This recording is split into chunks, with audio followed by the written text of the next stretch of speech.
You are looking at Julian's pronunciation guide, where we look at how to pronounce better some of the most mispronounced words in the world, like this other curious word. But how do you say what you're looking for today? Let's learn how to pronounce these brand name of retails and cafes. Haute, so that's from French. So in French the H is silent, as in haute couture or haute cuisine. Haute. Some in English say it as hot, but generally haute.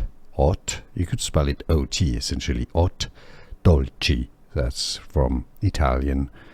Haute Dolci. It's easy, and now you know.